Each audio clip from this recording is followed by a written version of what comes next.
Oi, turminha! Como vocês estão? Sejam todos bem-vindos a mais um programa Saberes em Casa. Antes de começar, solta aí o que a turminha tá fazendo aí de casa. E chama seus irmãos menorzinhos pra gente brincar com essa canção da Minhoquinha. Vocês se lembram dessa música? Vamos cantar comigo? Uma minhoquinha fazendo ginastiquinha, duas minhoquinhas fazendo ginastiquinha, três minhoquinhas fazendo ginastiquinha, quatro minhoquinhas fazendo ginastiquinha, cinco minhoquinhas fazendo ginastiquinha, minhocão fazendo ginasticão. Olha o minhocão, ai gente, de novo! Que incrível! Vamos com a outra mão, vamos lá?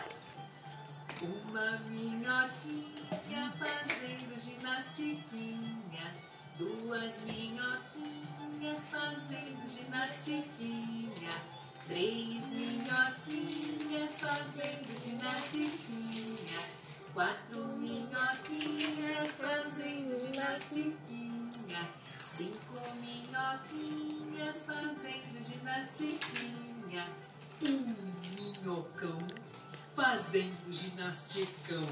Olha ele de novo, minhocão fazendo ginasticão.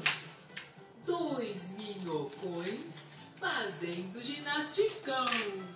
Dois minhocões fazendo ginasticão. Ah, que delícia!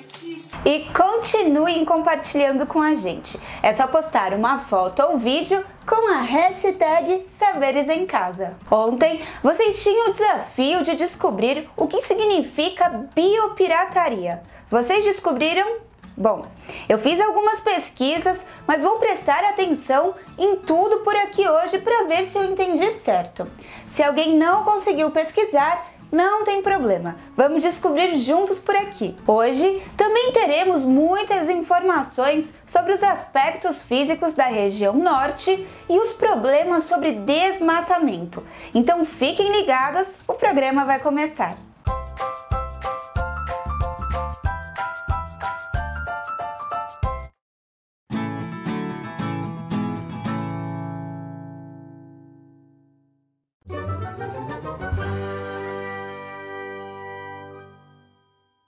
E aí, galerinha, tudo bem com vocês? Bora lá ouvir outra história da Fanny? Então cruza sua perninha, ativa os seus ouvidinhos, fecha a boquinha e vem comigo ouvir mais uma historinha. A história que eu vou contar pra vocês hoje chama Uma Lição para Joana. Joana estava animada, como todos os dias, fez tudo o que ela fazia, a rotina de sempre, acordou, tomou café, foi pra escola, teve aula e já estava na hora de ir embora. Ela, voltando pra casa, entrou na perua, deitou e ficou esperando. Ela estava morrendo de fome porque ela só tinha comido lanche na hora do recreio e ela tinha feito aula de educação física, que é muito legal. Ela estava extremamente cansada, deitada no banco da perua e falando: "Ó tio Oscar, vambora, tio Oscar, por que tá demorando tanto assim, tio Oscar?" Calma, Joana, a gente vai ter que ajudar a professora ali que o pneu furou. Segura aí um pouquinho. Ai, eu não acredito nisso. Eu não acredito nisso. Que eu estou cansada e vou ter que esperar. Assim, ela já estava estressada e irritada. Tio Oscar entrou na perua e falou: "Viu, Joana? Nem demorou tanto assim? Vambora." Ai, até que enfim, tio Oscar. Estou morrendo de fome e muito cansada. Chegando em casa, ela chegou, foi lavar as mãozinhas, colocou o material lá embaixo e desceu pra comer. Só que a mamãe falou: "Joana, vai ter que esperar um pouquinho, porque o almoço ainda não está pronto. Eu tive que resolver uns problemas e não deu certo, o almoço atrasou um pouco." Ah, mamãe, eu não acredito nisso. Não acredito que não está pronto. Eu estou morrendo de fome. O tio Oscar já demorou naquela perua e agora você vem e me fala que não está pronto o almoço. Ai, hoje não é o meu dia de sorte mesmo. Joana já estava bem irritada. O almoço estava pronto, a mamãe chamou e desceram para comer. Quando estavam comendo sentados no almoço, a mamãe já avisou: Joana, papai hoje vai chegar atrasado. Ele teve que ajudar um amigo dele do trabalho, que o carro dele não estava pronto e ele teve que ir no mercado junto com um amigo dele. Então você vai ter que fazer a lição de casa sozinha. Como assim, mamãe? Sozinha? Você sabe que o papai é o melhor para me ensinar matemática. Como que eu vou fazer sozinha? Ai, eu não acredito nisso. Que dia horrível. Todo mundo hoje resolveu ajudar os outros, menos me ajudar. Chegando à noite, na hora do jantar, todos estavam sentados à mesa e o papai chegou e falou: boa noite, Joana, tudo bem? Como foi o seu dia? Meu dia foi péssimo, pai. Foi péssimo. Todo mundo resolveu ajudar os outros e ninguém me ajudou. Foi muito ruim, tive que fazer tudo sozinha. O almoço atrasou, o tio da perua atrasou. Olha que dia ruim. Ah, Joana, vem aqui que eu vou te contar umas coisinhas. Você sabia que naquele dia que você foi fazer aquela competição de natação e você tinha esquecido a sua touca? Você lembra disso? Sim, papai, eu lembro. Pois é, pois foi o pai do Jorginho que foi pegar a touca dele pra te emprestar. E ele se atrasou na apresentação do Jorginho só pra te ajudar. Nossa, papai, eu não sabia disso. Lembra aquele dia do seu aniversário que a mamãe não conseguiu buscar o bolo na confeitaria? Foi a dona Cleonice que foi buscar pra você. Ai, eu lembro, papai. Foi por isso que ela foi buscar o bolo? Sim, foi por isso mesmo. Poxa, papai, eu acho que eu já tô entendendo onde você quer chegar. Pois é, Joana, naquele dia e em outros dias, muitas pessoas já ajudaram você. E nós não temos que ser egoístas desse jeito, Joana. Nós temos que ajudar as pessoas. Hoje foi um dia que todo mundo teve que ajudar os outros e você também precisa ajudar os outros. Precisa parar de ser desse jeito egoísta. Ai, papai, me arrependo muito. Me desculpa, é verdade, como eu fui egoísta. Eu nem sabia que as pessoas tinham me ajudado. Joana, realmente, você foi muito egoísta hoje. Mas não tem problema. Isso acontece. A partir de hoje, você não será mais egoísta, entenderá os outros e ajudará os outros também, combinado? Sim, papai, combinado.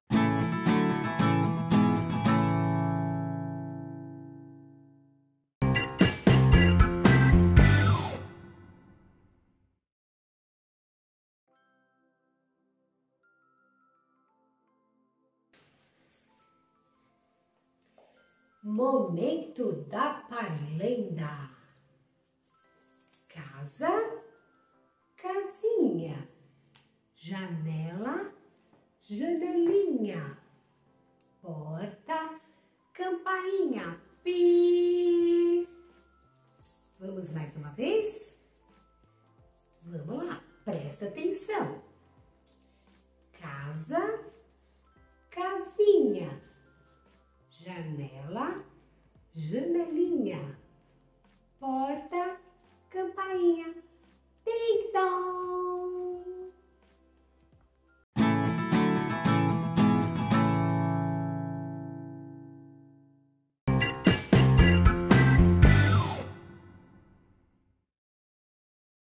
Olá pessoal, tudo bem? Hoje eu trouxe mais um jogo muito legal para quem quer ficar craque na matemática. Ele se chama Cubra e Descubra. Trouxe em duas versões, uma para os pequenos, para a gente começar a relacionar número e quantidade, e outro que ajuda no cálculo mental. Vamos aprender a jogar? Então, pessoal, esse é o jogo Cubra e Descubra. Essa é a versão para os pequenos, estágio 1, estágio 2, que ainda estão reconhecendo os números. Com as crianças pequenas, a gente numera de 1 a 6, que é o número que nós vamos encontrar no dado. Então, eles têm que relacionar a quantidade de bolinhas do dado com a representação do número aqui no jogo. O tabuleiro é muito simples de fazer. Eu fiz no papelão, mas vocês podem fazer numa folha de sulfite, numa folha de caderno, certo? O interessante é que vocês cortem também retalhos de papel e tampem os números. O jogo é muito simples. O primeiro jogador lança os dados e conta. Aqui eu tenho 4 bolinhas, então eu tenho que descobrir onde está o número 4. Muitas crianças ainda não sabem que a gente realiza a leitura das coisas. Na nossa cultura, da esquerda para a direita. Então, ela pode começar a contar aqui, ó, 1, 2, 3, 4 e descobrir aqui.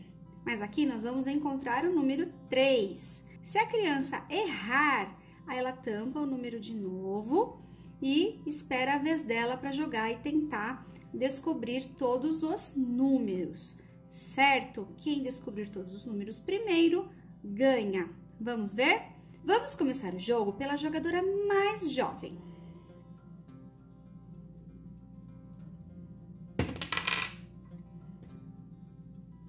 Qual a quantidade de bolinhas? 1.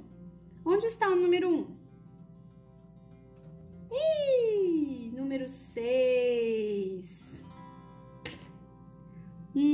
Quantas bolinhas eu tenho aqui? 5, muito bem. Deixa eu ver. Eu acho que o número 5 é esse aqui. Acertei? Acertei, muito bem. Você? Quantas bolinhas saíram aqui? 4. Onde está o número 4? Esse jogo trabalha a sequência numérica e a relação número-quantidade. Muito bem, minha vez. 3. Eu acho que o 3 está aqui. Será que eu vou acertar? Esse é o número 3? Muito bem, é o número 3. Você? Que número é esse? Número 6. 6. Onde está o número 6? Muito bem. Que número é esse? Ai, número 5. Já tirei o número 5. Então, é a vez dela de novo. Que número é esse? 3. Onde está o número 3? Muito bem.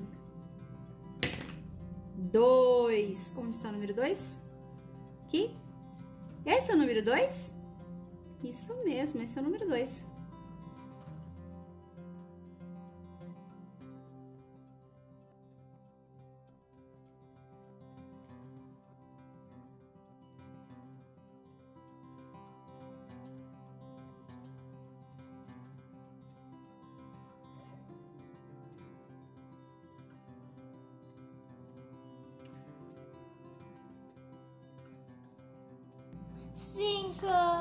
Cinco! E ela ganhou! Legal, né? Vamos ver a versão para os maiores? Com as crianças grandes, nós jogamos com 2 dados, porque além da sequência dos números, nós vamos trabalhar a soma. É muito importante a criança aprender a somar pequenos números de cabeça, e jogando bastante, é isso que acontece.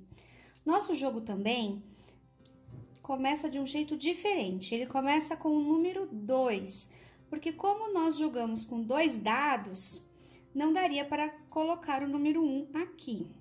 Outra regra importante é que se 7, 8, 9, 10, 11 e 12 estiverem descobertos, aí você tem que jogar apenas com um dado, certo? Vamos cobrir os números?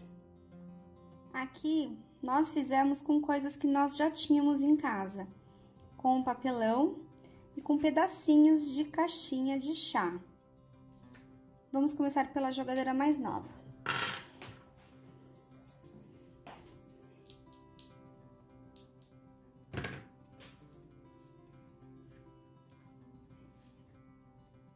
Três mais 4 dá quanto? 7. Ela disse que dá 7. Muito bem. Onde está o número 7? Esse é o número 7? Muito bem, agora é minha vez. Que dá 7 também. Deixa eu pensar. Será que é esse? Esse é o número 7? Não, o número 8. Ai, perdi. Sua vez. Bem. Tirei 3 e 1. 3 mais 1 dá 4. Você.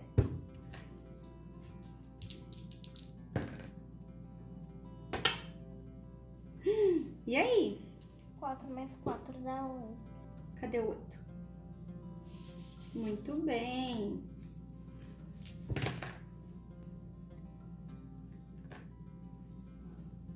Quanto dá? 12. Deu 6 mais 4 dá 10. Já foi, você.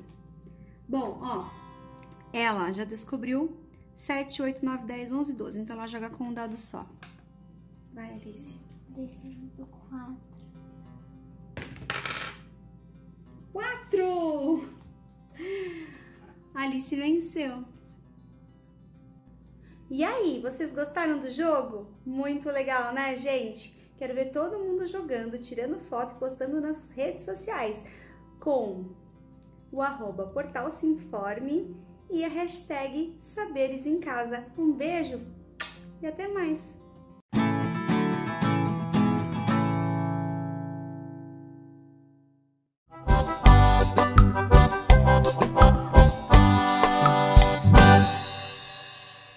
Olá, pessoal, tudo bem? Vamos fazer uma atividade do nosso material? Estão cuidando dele com muito carinho? Eu sei que dá vontade de sair fazendo todas as atividades, mas vamos fazer juntinhos? A atividade de hoje, sabe qual é? Eu acho que tem gente que já deu uma olhadinha aí e já fez o jogo da memória das expressões. Vou mostrar como eu fiz o meu de sugestão, mas eu tenho certeza que o joguinho que vocês vão confeccionar aí vai ficar muito mais bonito que o meu. Vamos lá? Vamos fazer então o nosso jogo da memória das expressões. Eu separei um pedacinho de papelão de caixinha de chá. Ele vai ser o meu molde para fazer a parte quadrada. Separei também uma tampinha para depois riscar os nossos emojis, as nossas carinhas, certo? Aqui a Alice vai riscar 6 quadrados. Nós vamos fazer um jogo da memória com 3 pares. Conforme a criança for crescendo e for ficando mais rápida no jogo, a gente vai colocando mais cartinhas, certo? Depois de riscar, a gente pega o círculo e risca em volta também. Faz isso 6 vezes.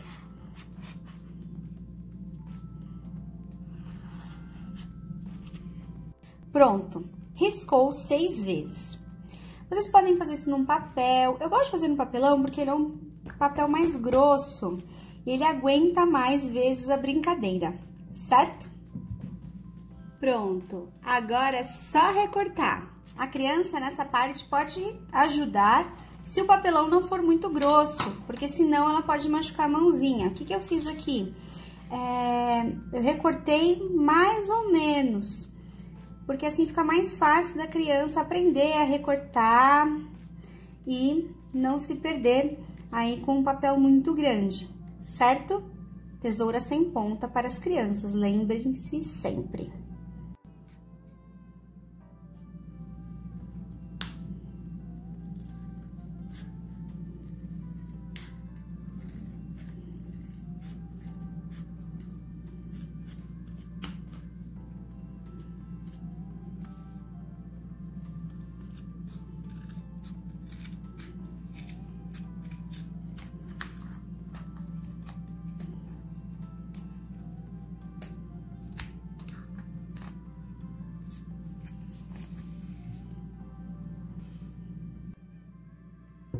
Pronto, tudo recortado. Agora é só desenhar. Sabe por que eu gosto muito desse jogo? Porque a gente faz leitura. Tem gente que acha que a gente só lê as letras, mas a gente lê imagens. Aliás, tem livros que nem palavras têm. A gente lê o rosto das pessoas, as expressões faciais. Tem tanta coisa que a gente pode ler no mundo sem ser palavras. E é muito legal esse tipo de leitura, treinar esse tipo de leitura. Treinar esse tipo de leitura é importante porque no futuro, quando a criança aprender a ler e escrever, ela vai começar a elaborar estratégias de leitura. Sabe quando a gente pega um jornal, vê a manchete, vê aquela foto da manchete do jornal e a gente já fica pensando naquilo que a gente vai ler? Então, isso são estratégias de leitura, é um exemplo de uma estratégia de leitura. A gente vai elaborando hipóteses do que é aquele texto que a gente vai ler. E a gente faz isso o quê? Lendo coisas muitas vezes que não são palavras. Agora eu vou conversar aqui com a minha parceira quais emojis nós vamos colocar. Que emoções nós vamos colocar? Nós temos que fazer um par. Se eu escolher um emoji feliz, eu tenho que fazer 2, porque é um jogo da memória, eu preciso de um par. Se eu escolher um emoji triste, tenho que fazer 2. Se eu escolher um emoji chorando, eu preciso fazer 2, certo? Sempre faz o par, senão a brincadeira não dá certo no final. E aí, Alice, quais emoções nós vamos escolher para o nosso jogo da memória? Feliz. Feliz. Qual outro? Aquele de coraçãozinho nos olhos. O apaixonado. Qual outro? Risada. Dando risada? Então tá, agora é só desenhar, depois nós vamos pintar.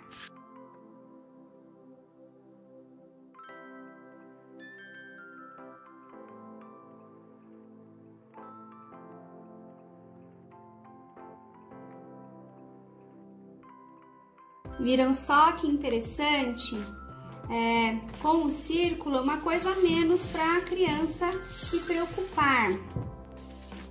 Então, ela se preocupa mesmo em tentar representar aquela emoção do emoji. Isso é muito legal com as crianças pequenas também, porque muitas vezes elas ainda não têm domínio do traço. E aí você dá uma parte do desenho e a criança inventa outra.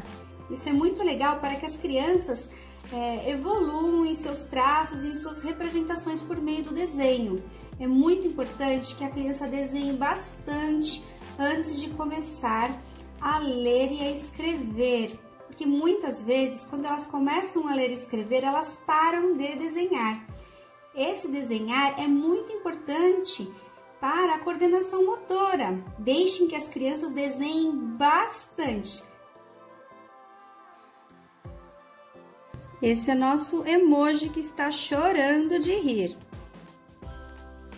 Nessa casa só tem alegria, hein?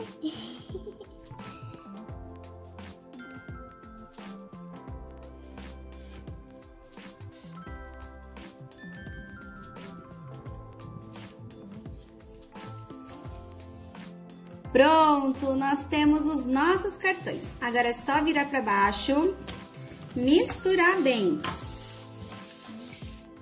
É legal deixar sempre bem arrumadinho, bem alinhado para a criança guardar na memória onde é que ela viu o par.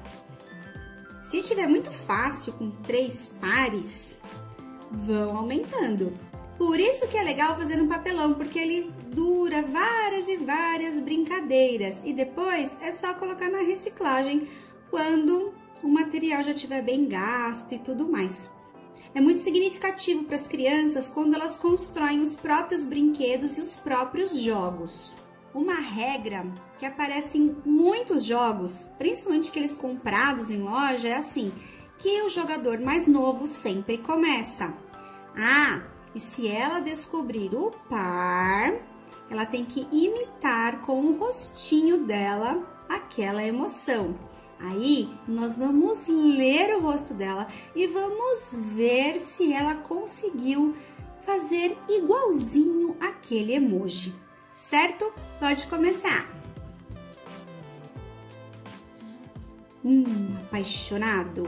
Onde será que está o outro apaixonado?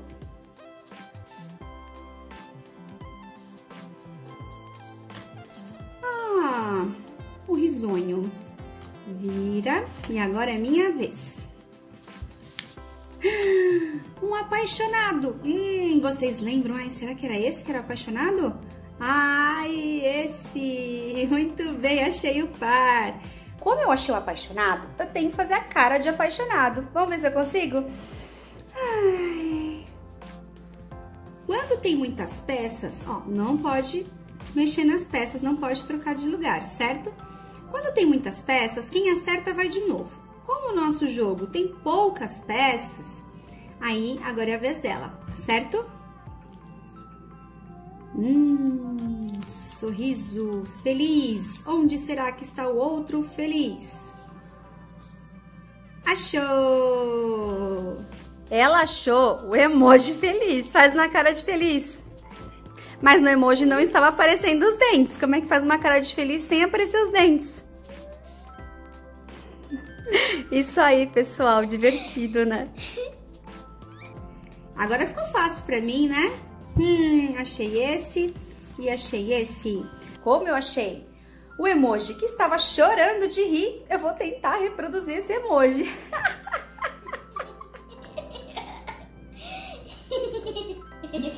Vamos contar quantos pares cada uma de nós tem?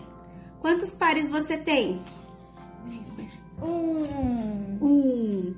E eu tenho 2 pares. Então, eu venci. E aí, gostaram da atividade? Agora que vocês já fizeram o jogo da memória de vocês, joguem bastante, chamem todas as pessoas da família para jogar, inventem outras expressões, tá? Tirem uma foto e postem na rede social com o @portalseinforme e a hashtag Saberes em Casa. Um beijo e até mais!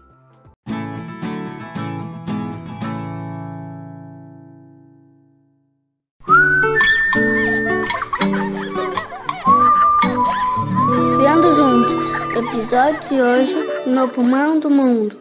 Em uma floresta do Brasil, viviam seres folclóricos extraordinários.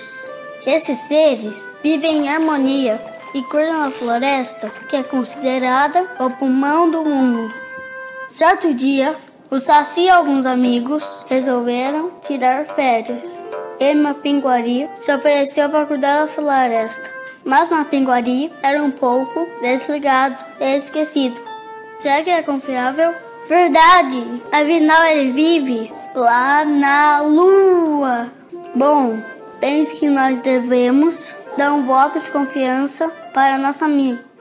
Todos concordaram em dar um voto de confiança para Mapinguari, que também se comprometeu a ser responsável e atento na ausência dos amigos. Porém, quando os amigos voltaram, logo eles perceberam que havia algo errado. A Yara, muito chateada, percebeu que os peixes haviam praticamente desaparecido do grande rio. O Curupira percebeu a presença de caçadores, pois muitas árvores haviam sido cortadas.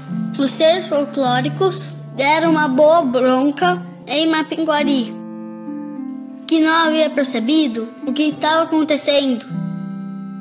Ele ficou muito empolgado e resolveu ir embora. Enquanto isso, todos se uniram e em pouco tempo a floresta voltou a ser a mesma. Mas todos sentiam falta do amigo Mapinguari. Afinal, ele é muito legal e engraçado, apesar de ser desligado. Foi então que o Boitatá teve a ideia de procurar o amigo e pedir para ele voltar. Mapinguari também sentia a falta dos amigos. Imediatamente aceitou o convite do amigo e voltou correndo para a floresta. Houve uma grande festa na floresta, coração do mundo. Viva a amizade! Viva o folclore brasileiro! Viva!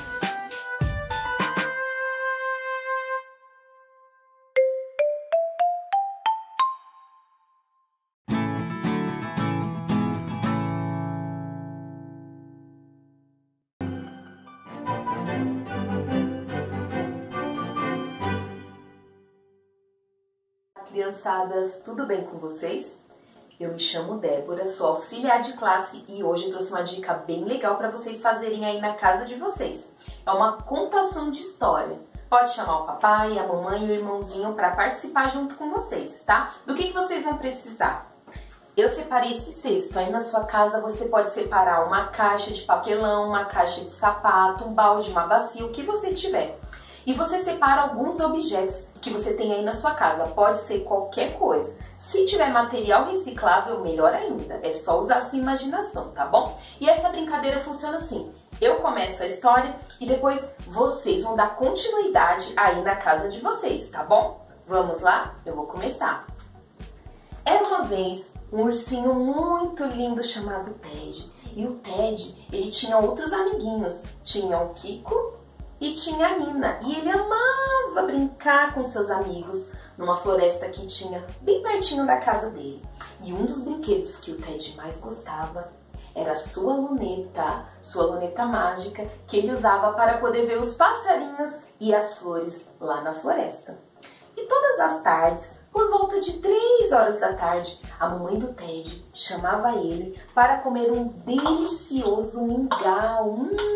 Que delícia! Vocês querem um pouquinho? E o Ted amava comer mingau. Mas só que tinha um porém. A mamãe dele sempre falava que após as refeições, ele tinha que escovar os seus dentes. Deixa eu contar um segredo para vocês, crianças. O Ted não gostava de escovar os dentes, vocês sabiam disso? E vocês, gostam de escovar os dentes? E ele mentia para a mamãe dele, ele falava que escovava, ó, mas ele não escovava. Até que um dia, quando ele estava brincando, ai, mamãe, mas o que foi, Ted? O Ted começou a sentir dor de dente, crianças. E agora, o que será que vai acontecer com ele? Agora, você aí da sua casa vai dar continuidade a essa história, tá bom? Usa a sua imaginação e continue essa história aí na sua casa, tá bom? Essa é a minha dica. Um beijo, crianças! Tchau!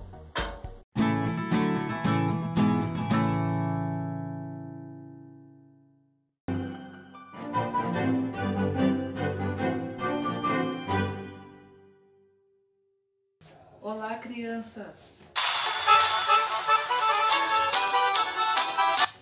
A professora Valquíria vai ensinar vocês como fazer uma bola de meia. Nós vamos utilizar 4 meias. 3 meias. Nós vamos fazer um rolinho com 3 meias.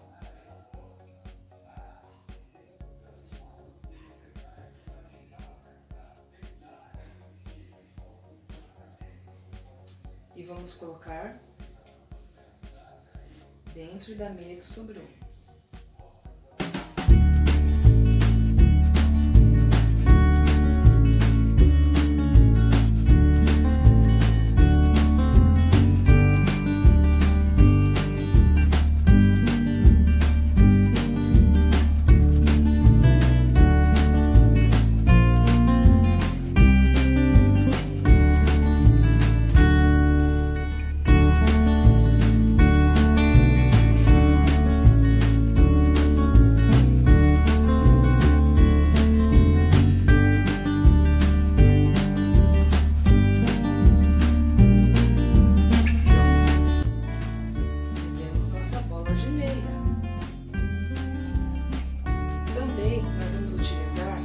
Copos descartáveis ou lata. Olha, vamos tentar acertar os copinhos? 1, 2, 3. Ei! Tchau, crianças!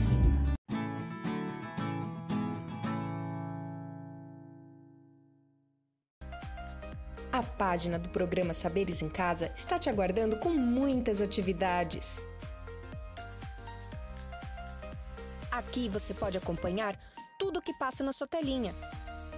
Você encontra os programas já exibidos, conteúdo para baixar gratuitamente, além de vídeos e jogos para deixar seu dia repleto de conhecimento e diversão. Acesse o portal da educação.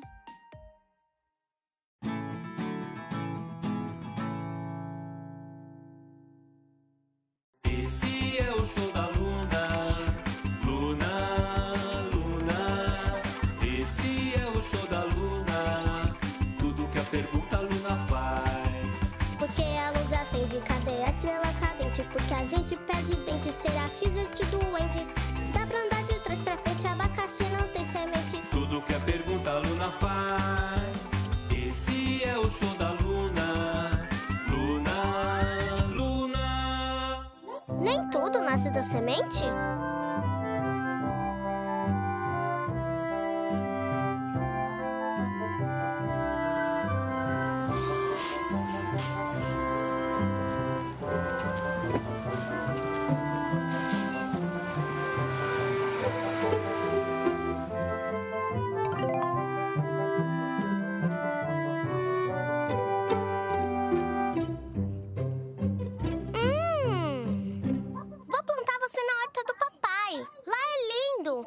hortelã, manjericão, salsinha. Hã? Alice! Alice! Alice! Oi, Luna! Quer brincar de plantar comigo? Agora eu tô ocupada andando de patins. Depois. Júpiter, cuidado com o meu brotinho, tá? Deixa comigo, Luna.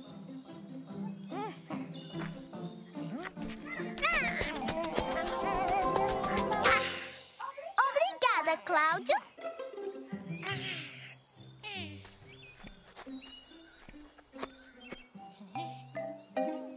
E se a gente plantasse do lado do meu feijãozinho uma bananeira pro papai fazer um montão de banana split? Ele gosta tanto de banana split. Legal! Então, vamos pegar semente de banana!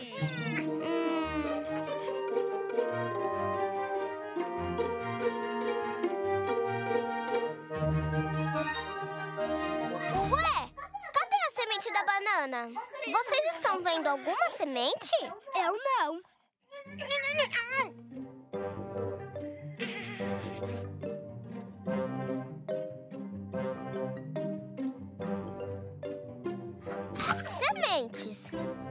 Sementes? Todas essas frutas têm sementes. Por que a banana não tem? Vamos todos subir pro meu quarto para desvendar esse mistério.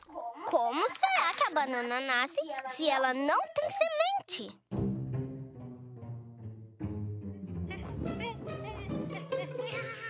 Deixa eu ver, vai.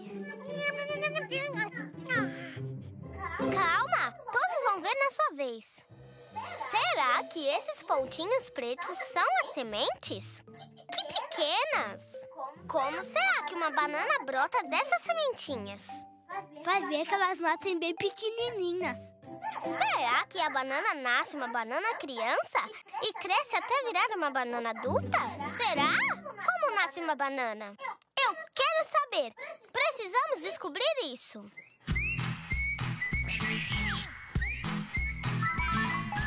Eu quero saber porque o gato mia. Verde por fora, vermelha por dentro é a melancia. Eu quero saber, não quero dormir. O que tá acontecendo eu vou descobrir. E agora? Como a gente planta uma bananeira sem semente? Já sei! Eu quero saber pra que serve a lua. Eu tenho tanta pergunta, por que a pulga pula? Eu quero saber, não quero dormir. O que tá acontecendo eu vou descobrir.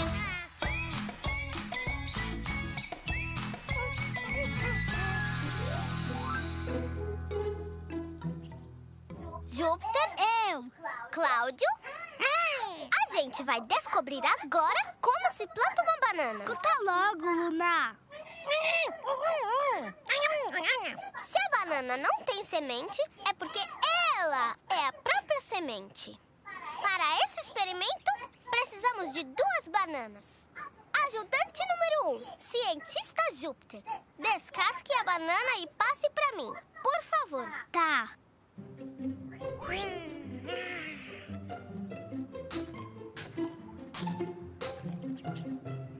Cientista furão Cláudio, me passe a outra banana com casca e cave 2 buraquinhos na horta do papai, por favor.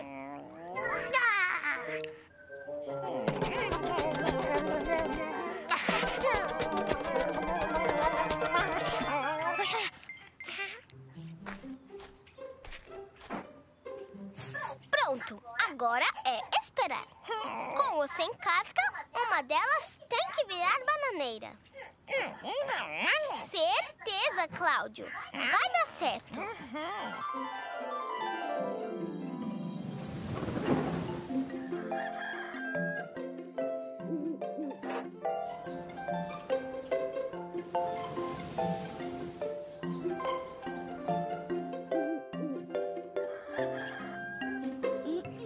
Acho que não deu certo, Luna.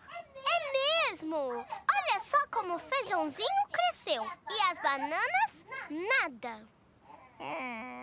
E esperamos uma semana inteira. Se é assim, como é que ela nasce sem semente? Nós temos que descobrir. Já sei!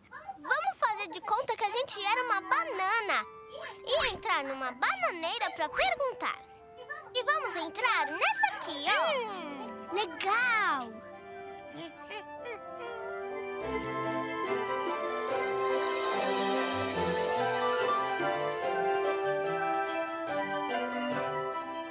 Somos bananas! Olá! Olá, trio de bananinhas! Oi! Tudo bem com vocês? Tudo! A gente veio saber como a gente plantar uma banana. Não achamos a semente. Acorda, banana! Acorda, bananinha! Acorda, bananão! Vamos, bananas! Acordem! Acordem! Uma bananeira vira outra bananeira, e a outra bananeira vira outra bananeira.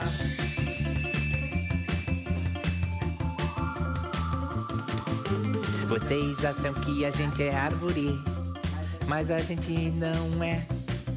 Somos folhas, folhas, folhas, folhas. A gente não nasce da semente. Nascemos de um caule que fica aqui embaixo. E é por causa desse caule que a bananeira vira. Uma bananeira vira outra bananeira, e a outra bananeira vira outra bananeira. Uma bananeira vira outra bananeira, e a outra bananeira vira outra bananeira. Que caule é esse? Ele fica na terra? Fica aqui, ó. Quer vir comigo? Maravilha, a gente quer. Uou! Ai, Luna, eu tô com medo, Luna. Tá tão escuro. Calma, tá tudo bem. Vai ser divertido. Dona Banana, com licença, mas o que a gente tá fazendo aqui? Viemos visitar o Rizoma. Quem? Risadona, Júpiter. Ele deve ser legal. Ela disse Rizoma. Que nome estranho, né? Rizoma! Seu Rizoma, temos visitas. Olá, banana. Oi, bananinhas. Eu sou a Luna. Oi, Luna. Seu Rizadoma, a gente quer plantar uma bananeira. Como é que faz? Eu sou meio que mago. Mesmo sem sementes, eu me propago. Para uma bananeira virar outra bananeira, é só pegar um pedaço de mim e plantar. O Rizadona é magricelo. Isso é incrível! Pode pegar um pedaço de mim e a sua bananeira você terá. Querem se servir? Não, obrigado, seu Risadona. A gente já almoçou.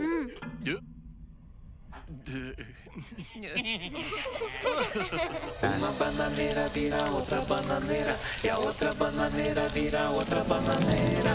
Uma bananeira vira outra bananeira, e a outra bananeira vira outra bananeira.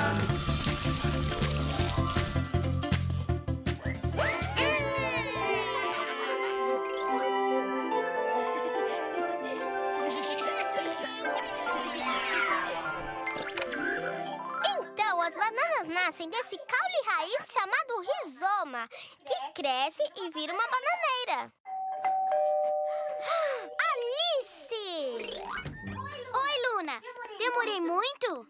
Não, você chegou na hora perfeita. Você gosta de banana? Eu adoro banana.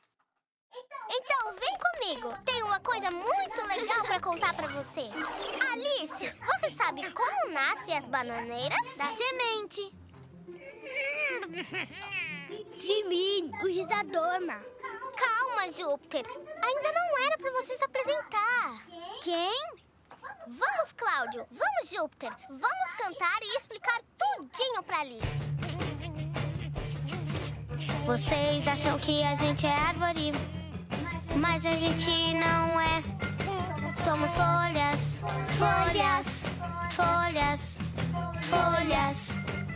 A gente não nasce da semente. Uma bananeira vira outra bananeira, e a outra bananeira vira outra bananeira. Ei, e o coco? Ele também tem semente. Nem o morango. E a batata? A batata tem semente? Será que elas são como as bananeiras? Ai, são tantas perguntas! Preciso de uma batata.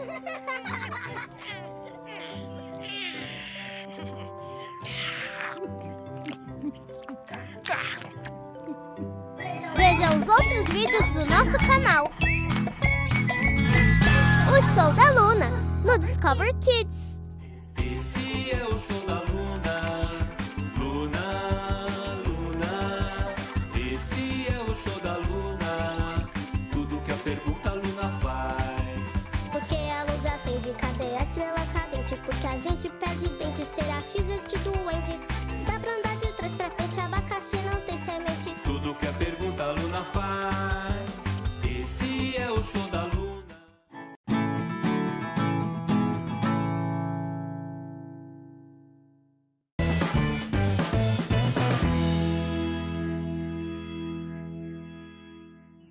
Bom dia, turma linda, tudo bem? Preparados para viajar mais um pouquinho nas descobertas da região norte? Então vamos começar revisando aí o que nós conversamos ontem, mostrando mais uma vez os estados que formam a região norte com as siglas. Essa foi uma parte do desafio, então vou usar o meu mapa aqui de apoio. Então olha só, aqui nós temos Tocantins, a sigla é TO, Pará, a sigla é PA, aqui em cima nós temos Amapá, a sigla é AP, aqui nós temos Roraima, a sigla é RR, Amazonas, a sigla é AM, aqui embaixo nós temos Rondônia, a sigla RO, e aqui Acre, a sigla é AC. Essa foi uma parte. Depois, eu pedi para que vocês investigassem primeiro as capitais da região norte e depois olhassem aí as outras capitais para completar a sua lista aí de estados, siglas e capitais. Então, eu vou te mostrar uma imagem onde nós temos as capitais da região norte marcadinhas em cima dos seus respectivos estados. A Pro vai deixar a imagem na tela para vocês poderem conferir, tá bom? E a gente já volta.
E sobre a biopirataria, o que você descobriu? Bio é vida. Pirataria tem relação com os piratas que saqueavam grandes tesouros aí no passado. Então o termo biopirataria, ele é utilizado para marcar a extração ilegal de recursos naturais. Esses recursos naturais podem ser tanto vegetais quanto animais. Então, se eu não tenho autorização para entrar em outro país, muito menos eu posso levar desse país alguma coisa que eu não tenha no lugar onde eu moro. Então, na região norte, a biopirataria ela é muito forte. E isso está relacionado a aves, as sementes. Quando nós falarmos a respeito da cultura, da culinária, Nós temos uma quantidade de grãos, de sementes, de frutas que são específicas, nativas dessa região. Então, elas não podem ser comercializadas sem uma autorização. Muito menos uma muda dessa planta, por exemplo, ser retirada e colocada, plantada em um outro país. Eu não posso pegar uma arara azul e levar ela ilegalmente para outras regiões. Então, tudo isso está relacionado ao tráfico ilegal de animais e de plantas que são nativas das diferentes regiões que nós temos no Brasil. Então, isso significa biopirataria.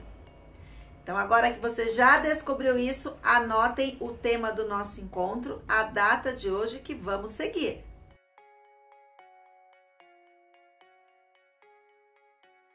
Para falar sobre os aspectos físicos, você já deve se lembrar que nós sempre abordamos um pouquinho as formas de relevo que nós temos nas diferentes regiões por onde nós passamos. Aqui na região norte, nós temos planaltos, planícies, depressões, então temos muitas formas de relevo espalhadas por aqui. Quando nós olhamos, por exemplo, a região da bacia amazônica, bem próximo ao rio mesmo, Rio Amazonas, nós temos uma grande planície por lá, a planície amazônica. Quando nós olhamos mais para o alto aqui da região norte, nós temos áreas de planalto bem marcantes, como o Planalto das Guianas. Na região mais ao sul, nós temos também o Planalto Central. Então, a forma de relevo, ela muda muito. Então, eu tenho planaltos, que são áreas mais altas, algumas mais pontiagudas, outras mais retinhas, formando as depressões. E nós temos áreas mais planas, que são as áreas de planície. Rios, muitos rios. Uma das maiores bacias hidrográficas, de água, então uma quantidade muito grande de rios estão espalhados aqui pela região norte. Então guarda bem essas informações. Muitos rios, muitas formas de relevo, né? Eu acabei de te falar a respeito disso. Muitos rios. Mostrei para vocês ontem, se eu tenho muita umidade, algumas coisas diferentes acontecem. Então, já guarda essa informação. Além dessas características, nós temos um grande problema enfrentado por lá, sabia? Observa a imagem que eu vou te mostrar. A região norte, ela abriga uma das maiores florestas tropicais do mundo. Nós vamos falar desse bioma no encontro de amanhã. Só que, além de ser uma floresta muito grande, a biodiversidade que nós temos por lá também é gigantesca. Isso faz com que a exploração de recursos naturais seja elevada, destruindo grande parte da floresta. Quando nós temos o desmatamento, grandes consequências acabam acontecendo não apenas para os animais que moram nessa região.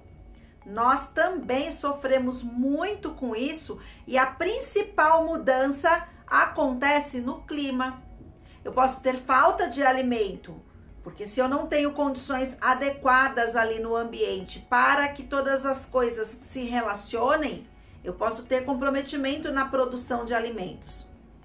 Então, o desmatamento, ele tem sido um grande pesadelo para todas as pessoas que defendem o ambiente. Como é uma área muito grande, é difícil conseguir ter fiscalização de todas as áreas, principalmente nas áreas de fronteira. Então, muitas invasões acontecem. Temos madeireiras, que são grandes empresas que cortam árvores nativas centenárias no meio da floresta amazônica sem autorização. Isso é crime ambiental. Temos ainda carvoarias. Além de cortarem a madeira, fazem ela virar carvão no meio da floresta amazônica. E isso também é um grande problema.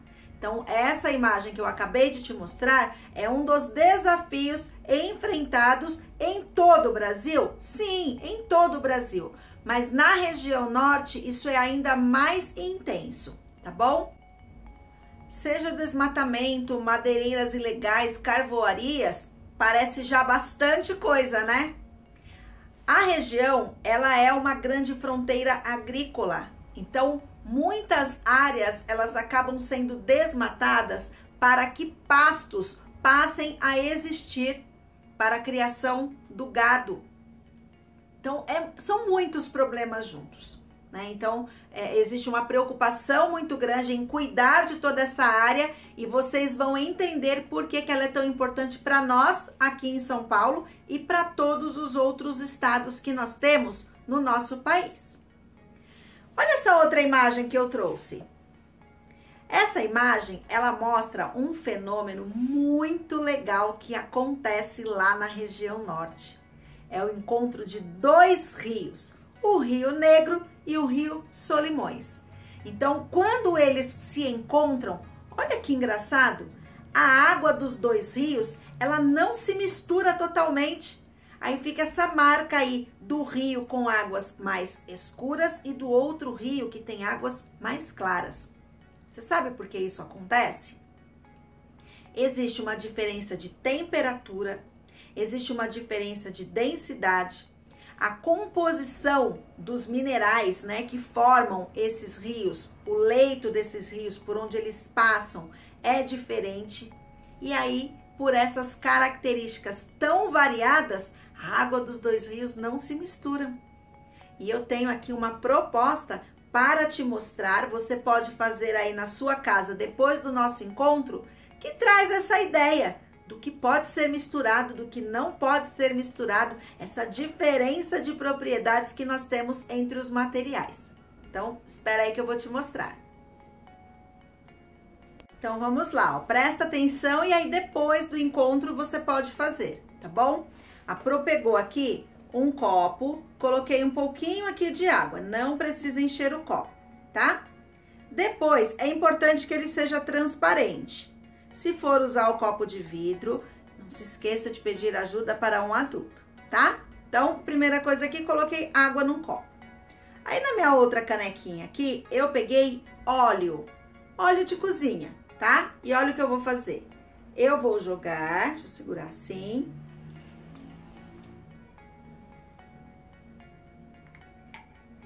Olha o que acontece.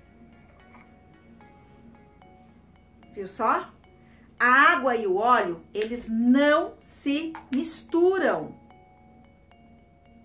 É mais ou menos essa a ideia do que acontece lá com a água do Rio Negro e do Rio Solimões.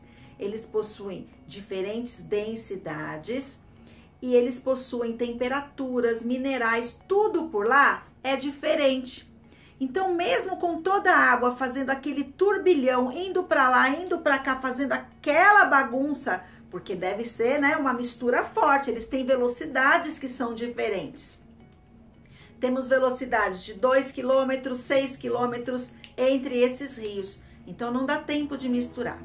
Aí você pode falar assim, Pro, mas se você pegar o seu copinho aí com água e óleo e misturar, eles vão ficar misturados. Será? Eu tenho um jeito aqui de misturar e não é com a colher. Vamos ver se vai dar certo? Eu peguei aqui um pacotinho de sal de fruta, tá? Pode ser o pacotinho, pode ser ele em pastilha.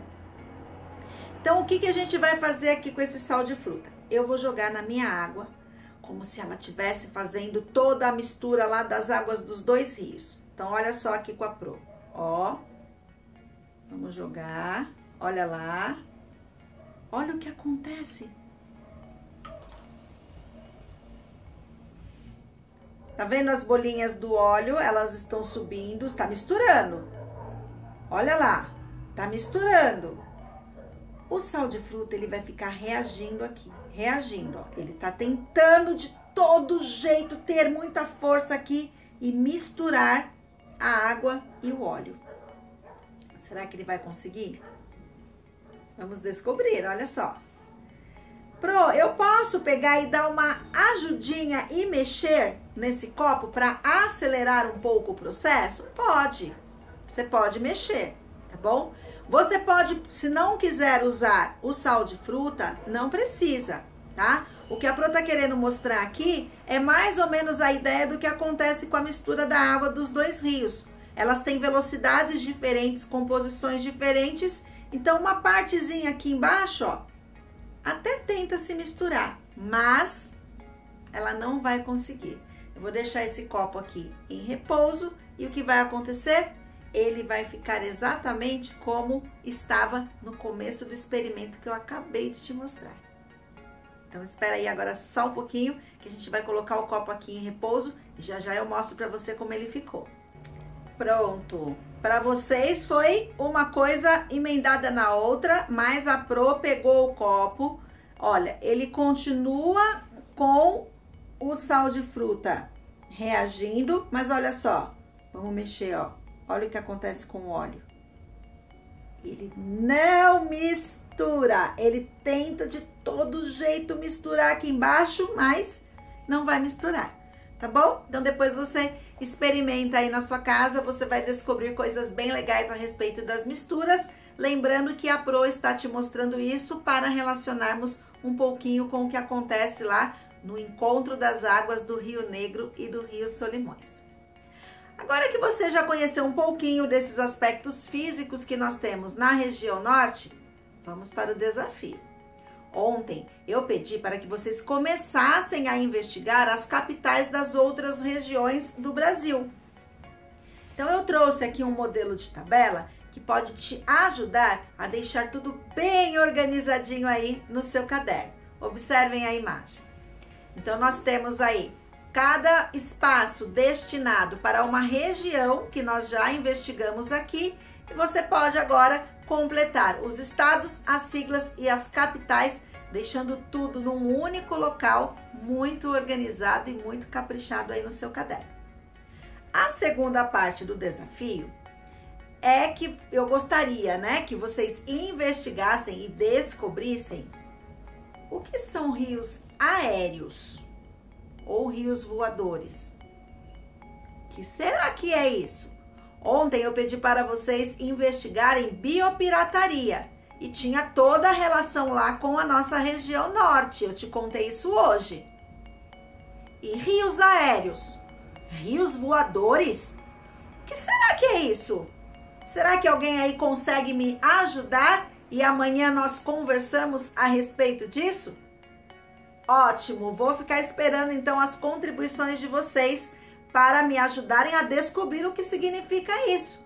Eu estava investigando lá a região norte, aí eu ouvi falar em rios voadores, fiquei curiosa. Amanhã nós descobrimos, mas caprichem aí no desafio, observem a nossa síntese de hoje.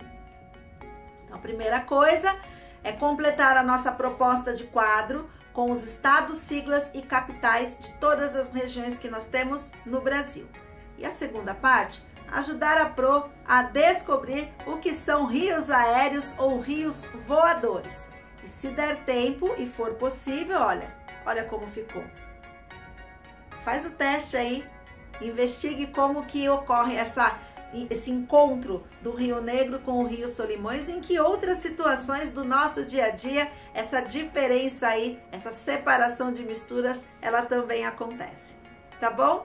Então amanhã nosso encontro será para descobrirmos os aspectos naturais dessa região. A Pro vai ficar te esperando. Um grande beijo, tchau, tchau!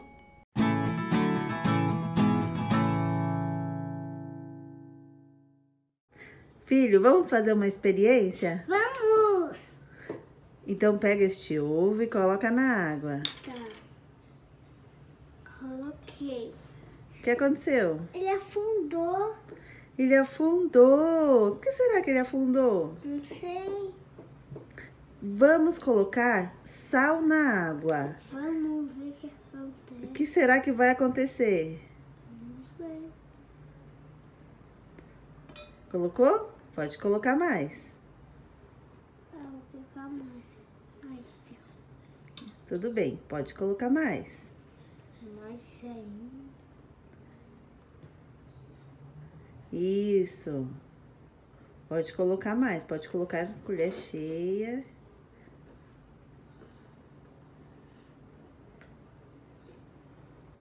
Mais? Mais. Nossa, quanto? Pronto. Isso, vai colocando. O que tá acontecendo com o ovo? Não sei, vou ver. O que tá acontecendo com o ovo? Pera, deixa eu chegar. Ele subiu bastante. Ele subiu. Vou colocar um pouquinho pra vocês verem. Um pouquinho mais. Isso, já é o suficiente. Olha o que aconteceu com o ovo. Tá aqui, ó, bem na miradinha. Ele subiu, ele está na superfície. E você sabe por que aconteceu isso? Não. Foi por causa da densidade. Antes, o ovo era mais pesado do que a água. Por isso que o ovo afundou. Agora, colocando sal, a água ficou mais pesada do que o ovo. Por isso o ovo flutuou. A água ficou mais densa. Isso é uma experiência de densidade. Gostou? Gostei. Dá um joinha. Yes!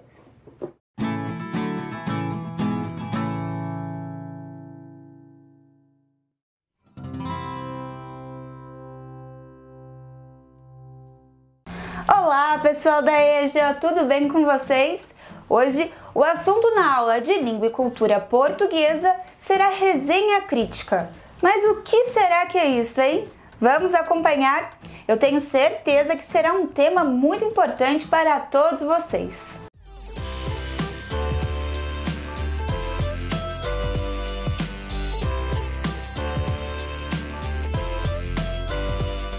Olá, tudo bem? Na aula de hoje a gente vai aprender a escrever uma resenha. Bom, esse é um texto interessante porque ele está muito conectado ao consumo artístico, ou seja, aquelas obras de arte que a gente consome no dia a dia. Por isso que a gente diz que a resenha é o texto da apreciação e da avaliação. Às vezes a gente tem um comportamento crítico diante de uma obra cultural logo quando a gente acaba de assistir. Por exemplo, a gente sai do cinema e conversa com os amigos sobre as nossas opiniões acerca de um filme que a gente assistiu. Ou depois que a gente lê um livro e quer fazer um comentário sobre aquela obra, sobre os personagens, sobre o autor. Existe um gênero textual muito cobrado nas escolas e nas universidades, que é a resenha, que serve exatamente para a gente se posicionar diante de uma obra, a gente colocar o nosso ponto de vista, apreciar, avaliar, fazer uma crítica a um objeto artístico. A resenha tem esse caráter crítico, mas ela também tem outras variações que a gente vai aprender hoje. O que é interessante de você observar é que trata-se de um texto que constrói uma argumentação, uma informação e uma descrição fundamentais para o interlocutor, ou seja, quem lê uma resenha também pode se influenciar pelas opiniões do resenhista. A gente chama de resenhista a pessoa que escreve uma resenha. Resenha hoje em dia em alguns lugares do Brasil virou uma gíria, né, para uma brincadeira entre amigos e tudo mais, mas é bom que a gente foque na resenha como gênero textual, ok? Não vai confundir não. A primeira informação que eu trago sobre a resenha para você é que elas podem ser descritivas ou críticas. No caso de uma resenha descritiva, como o próprio nome sugere, trata-se de praticamente um resumo amplo, bem descritivo, bem detalhado de uma obra. Então imagine você que você acabou de ler um romance da literatura brasileira e você vai descrevê-lo, você vai fazer um resumo bem completo, informando detalhes sobre o enredo, sobre os personagens, sobre o autor, sobre a condução da narrativa, momentos importantes, momentos mais relevantes, momentos secundários, de que forma essa narrativa conduz a discussão, a temática que são apresentadas. Então, nesse caso, eu me concentro na descrição, ou seja, ela é basicamente impessoal, objetiva, direta. Eu informo questões que não mostram o meu ponto de vista, o meu posicionamento. Quando eu me coloco diante da obra com mais clareza, quando eu dou a minha opinião, eu construo uma resenha que a gente chama de resenha crítica. Então é importante a gente fazer essa distinção até quando for solicitado a fazer uma resenha. Então, escreva uma resenha do livro que nós acabamos de ler. É uma resenha descritiva ou uma resenha crítica? Porque a descritiva vai ter um caráter mais de resumo e a crítica vai ter um caráter de resumo ampliado com a expressão de uma opinião. Nesse caso, é bom sempre lembrar que textos opinativos como esse dispensam o uso de expressões como na minha opinião, eu acho que... Você não precisa colocar essas expressões, porque a gente já sabe que é a pessoa que escreveu que tem esse ponto de vista, ok? Assim como não é necessário escrever em primeira pessoa, ou seja, você não diz, gostei muito do livro que acabei de ler. Não, você vai direto à informação. Você pode colocar, por exemplo, o livro apresenta uma discussão muito importante para os adolescentes contemporâneos. A sua opinião? Claro que é a sua opinião. Você não precisa dizer, na minha opinião, o livro apresenta uma discussão importante para os adolescentes contemporâneos. Não. Dispensa o uso dessas expressões que marcam primeira pessoa. Escreva em terceira pessoa, mesmo se colocando em primeira. Ou seja, a gente sabe que é a sua opinião, mas a sua escrita tem que ser em terceira pessoa, ok? Lembre-se disso. A gente faz essa associação entre arte e jornalismo porque as obras de arte são muito avaliadas nos meios de comunicação e por jornalistas. Existem jornalistas que se especializam na análise de produtos artísticos. Por isso que em algumas revistas, jornais, sites, a gente encontra algumas colunas, algumas seções específicas nas quais esses jornalistas expõem o ponto de vista sobre algumas obras. Uma série que acabou de ser lançada, um filme, o primeiro capítulo de uma novela, um disco, um show, todos esses objetos artísticos podem ser utilizados como motivo, como justificativa para a escrita de uma resenha. Então, o jornalista, ele se especializa muitas vezes, discute, aprende e começa a escrever. E o domínio jornalístico, o campo jornalístico, os meios de comunicação, são espaços nos quais as resenhas comumente circulam. Por isso que a gente faz essa associação. E com a arte, porque o objeto quase sempre de uma resenha é um objeto artístico. Então, há essa conexão. Muitas vezes é um especialista dentro de uma determinada arte, por exemplo, um cineasta ou alguém que estuda cinema, um crítico de cinema, ele é convidado a escrever para um meio de comunicação, ou ele tem o seu próprio blog, o seu site, por meio do qual ele também escreve as suas opiniões sobre os objetos artísticos. Uma outra característica que a gente tem que lembrar é quais são os objetos. Quando alguém disser assim, qual é o objeto da sua resenha? A pessoa está te perguntando sobre o que você está escrevendo. Essa resenha é sobre qual objeto artístico. Esses objetos podem ser livros, podem ser filmes, podem ser shows. Gosto muito de lembrar dessa ideia do filme, porque quase todo mundo é um resenhista de cinema quando sai da sessão e começa a fazer comentários. A partir do momento que você tem uma experiência, você tem um hábito de assistir determinada obra artística, você começa a adquirir, de alguma forma, uma experiência dentro desse contexto. Então, por exemplo, se você vê muitas séries, você começa a reconhecer padrões, você começa a reconhecer temáticas, roteiristas, diretores. Aos poucos, se você se especializa, se você estuda essa área, você acaba começando a se tornar, por que não, um especialista nisso. Os especialistas são convidados a falar sobre essas obras. E é importante que você lembre disso, porque a qualidade da resenha vai variar muito, especialmente a resenha que é publicada nos meios de comunicação. É importante você saber quem escreveu aquele texto, qual é o repertório cultural daquela pessoa para falar sobre aquele objeto artístico. Agora, é claro que nesse caso eu estou falando de resenhas que são publicadas nos veículos de comunicação. A resenha que é solicitada a você no ambiente escolar pede a você um estudo, uma preparação. Então você não precisa ser um especialista em literatura para fazer uma resenha sobre um romance que você acabou de ler, sobre um livro de poesias, um livro de contos e de crônicas. Não. O que é que você tem que fazer nesse caso? Estudar minuciosamente a obra, a temática e escrever a sua resenha. A subjetividade e a experiência, ou seja, lembrar dessas duas palavrinhas-chave, porque existe a subjetividade de quem escreve, a subjetividade do resenhista, ou seja, o ponto de vista dele, a opinião, o modo que ele se coloca no texto, e existe a experiência, ou seja, o quanto aquela pessoa domina aquela temática para escrever sobre ela. Você, como estudante, estude muito antes de escrever a resenha. Se você for fazer a resenha, por exemplo, de um filme sobre racismo, é importante você pesquisar sobre outros filmes sobre essa temática, para que você não fique concentrado apenas naquela obra sem fazer conexões com outras. Calma, você não vai fazer a resenha de duas obras, mas é importante que você saiba a posição daquela obra dentro de um contexto, porque aí você pode fazer comparações, associações, comentários mais aprofundados que mostram que você foi além do básico, além do superficial. Então, estude, pesquise e vá além.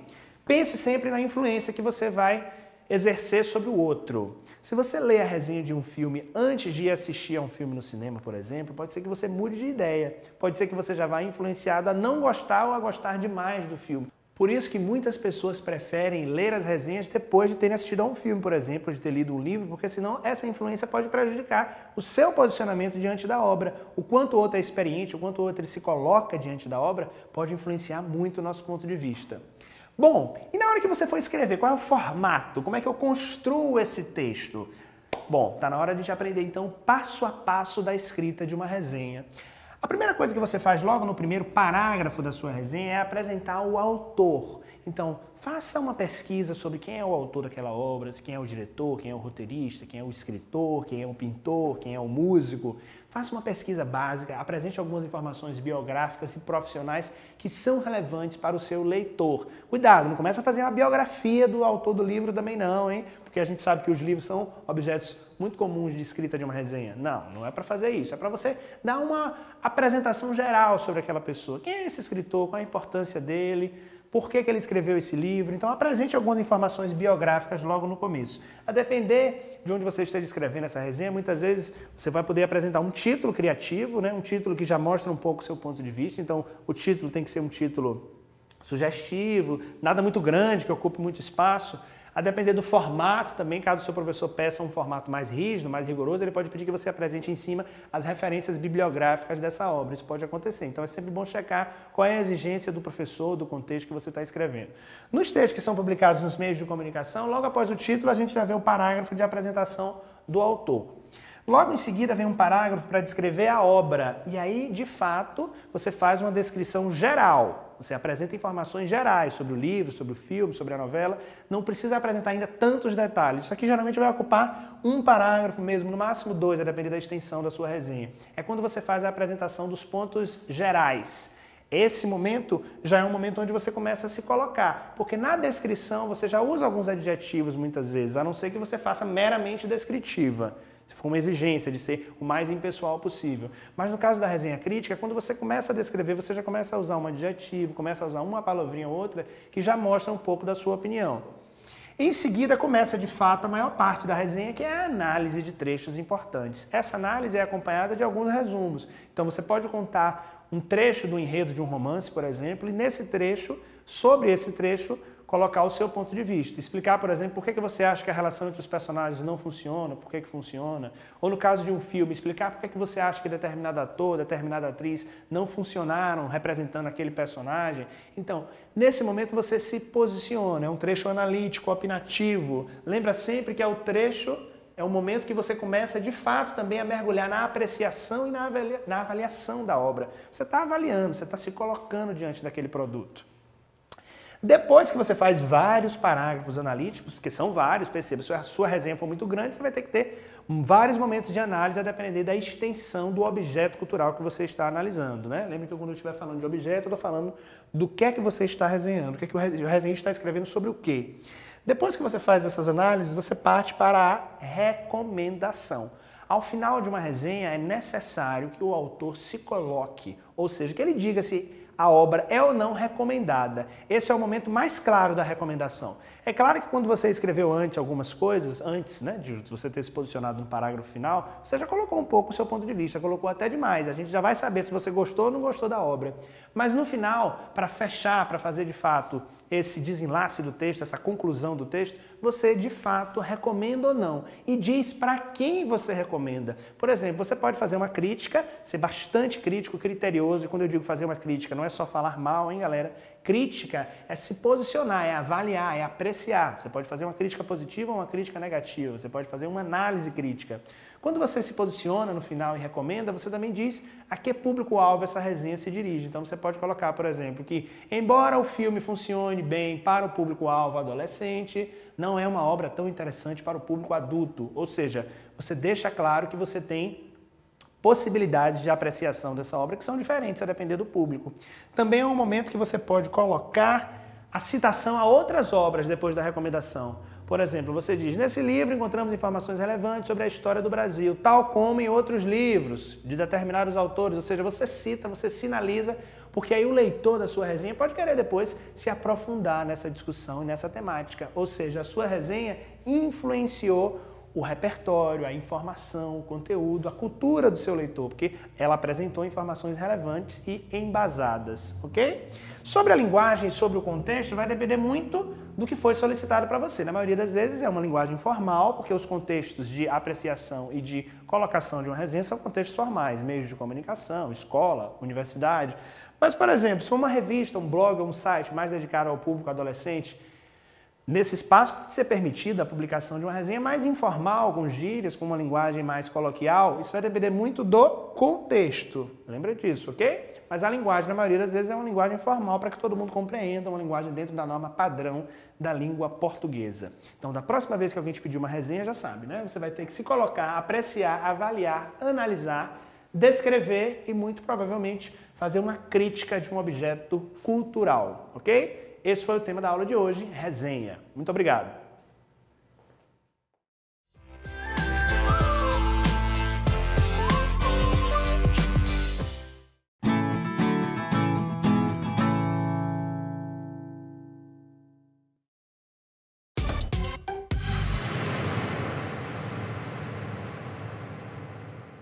Olá, bom dia. Eu me chamo Patrícia, trabalho na Secretaria de Educação, na Divisão Técnica de Políticas para a Diversidade e Inclusão Educacional.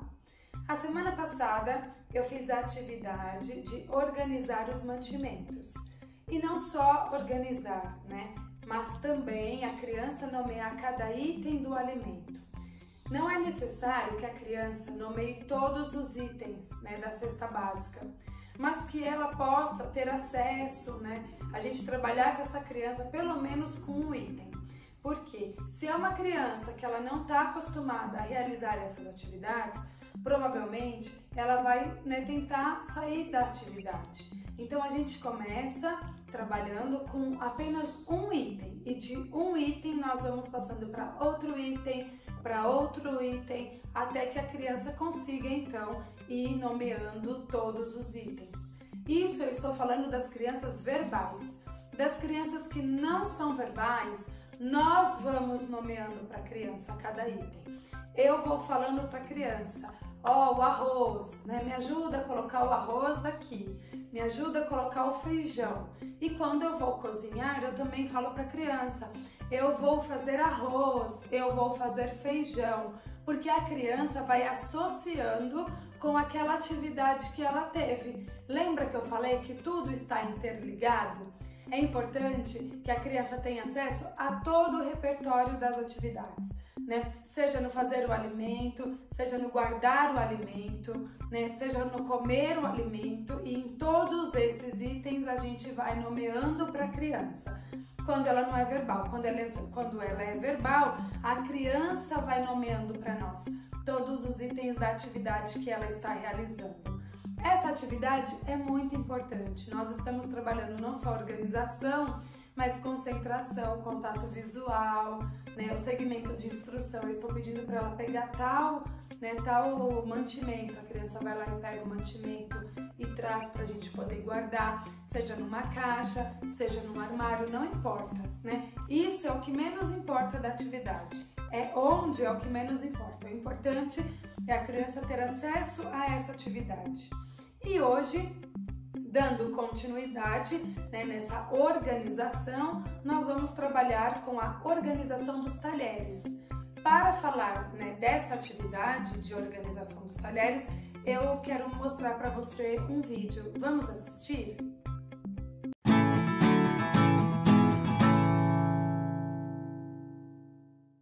Hoje nós realizaremos uma atividade de organização dos talheres. Vamos lá? Augusto, fala bom dia. Bom dia. Muito bem. Coloca os talheres aqui.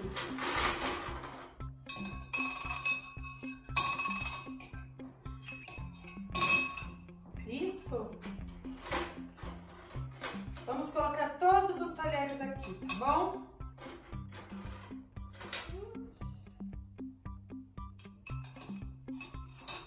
Isso, Augusto.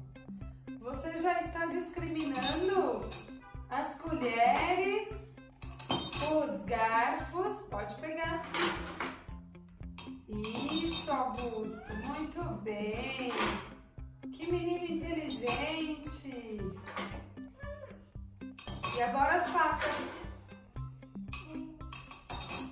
Isso. Pega o restante.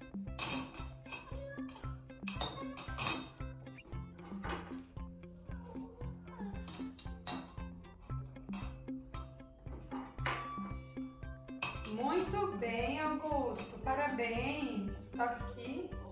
Isso. Agora nós vamos organizar os talheres no porta-talher.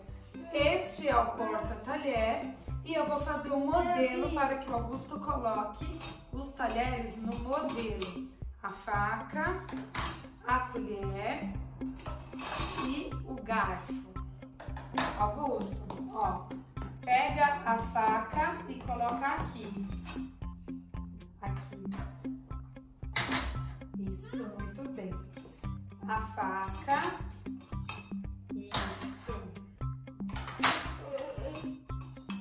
Muito bem, Augusto.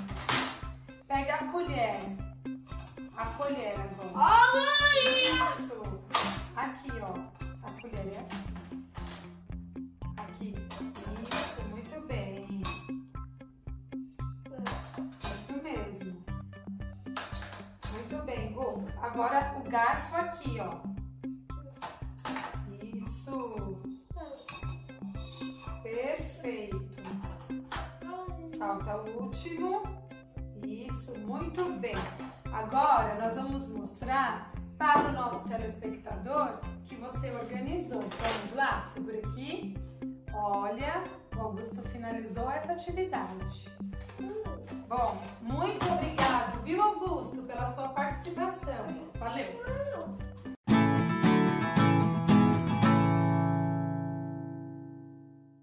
Gostou do vídeo?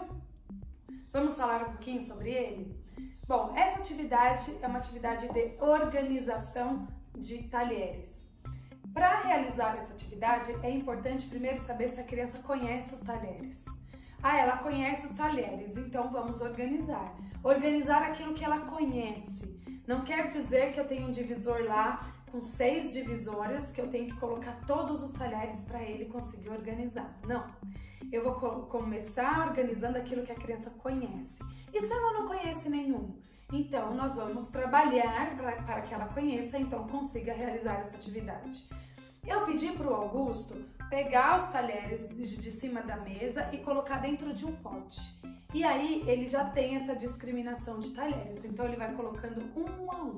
Primeiro ele pega todas as colheres, depois todos os garfos, depois todas as facas, né?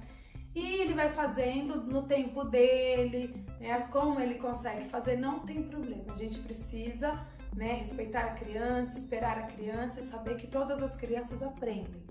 Quando ele faz tudo isso, ele pega todos os talheres, reúne e coloca dentro de um pote, aí nós vamos pedindo para a criança pegar apenas a faca. Primeiro eu quero que ela conheça a faca, então tire a faca. Organizou a faca? Organizar, que eu estou dizendo, não significa colocar num porta-talher. Pode separar apenas, colocar de lado, tirar de um lugar e colocar em outro. Somente a faca. Eu posso fazer isso 3 vezes por semana, até eu me certificar que essa criança conhece faca. Depois nós vamos dentro desse pote com muitos talheres, eu vou trabalhando o garfo e depois eu vou trabalhando a colher. Quando eu vejo que essa criança aprendeu o que é faca, o que é garfo e o que é colher, aí então eu apresento para ela, né, um organizador ou uma gaveta para que ela separe cada item. E isso nós vamos ajudando, nós vamos nomeando para a criança. Vejam que no vídeo anterior eu apresento para o Augusto um modelo. Eu coloco lá para ele uma faca, uma colher e um garfo, para ele saber o que é o que. E aí só depois ele vai colocando, vai seguindo aquele modelo que já foi apresentado. Essa atividade é muito importante. Ela vai proporcionar para a criança concentração, contato visual, discriminação. ela também proporciona para a criança segmento de instrução. Eu vou falando e vou verificando que tolerância que essa criança tenha para realizar essa atividade, se ela segue as instruções que eu estou dando, né? E não só isso, eu também posso trabalhar matemática com essa criança. Então eu vou fazendo contagem com essa criança de todos esses utensílios. Ah, mas eu tenho lá 6 facas e o meu filho conta só até 3. Como que a gente faz? Então, eu só vou apresentar para essa criança 4 facas a princípio. Por quê? Até 3 ela já conta. Então, agora eu vou ensinar ela a contar até 4. Depois, eu vou ensinar ela a contar até 5, até 6 e assim sucessivamente. Se eu apresento 10 talheres lá para ela todos de uma vez e eu quero que ela conte, só que ela só vai até 3, provavelmente ela se desorganiza, porque é muita informação e ela não sabe. Então, nós precisamos ensinar. E ensinar como? Um talher de cada vez. Eu vou aumentando de 1 a 1, nunca um monte, né? O Augusto, ele já tem esse repertório. Então, eu apresento para ele aquilo que eu sei que ele vai dar conta de realizar. Por quê? Porque ele já vem treinando há muito tempo. Essa atividade é treino, não tem outro caminho. Quanto mais acesso, quanto maior o treino, mais intenso for esse treino, mais autonomia a criança vai ter. Menos desorganização, né, a criança vai apresentar. Bom, eu espero que você consiga realizar essa atividade com seu filho em casa, né? Você pai, você educador, consiga pensar nessa criança, e nós sabemos que pensar até de forma individualizada, porque é mediante a necessidade daquela criança naquele momento. Há crianças que já conseguem realizar, há crianças que não conseguem, né? Não importa, nós temos que estar abertos sempre a ensinar olhando para a criança. Bom, eu espero que você tenha gostado dessa atividade. Muito obrigado e até a semana que vem.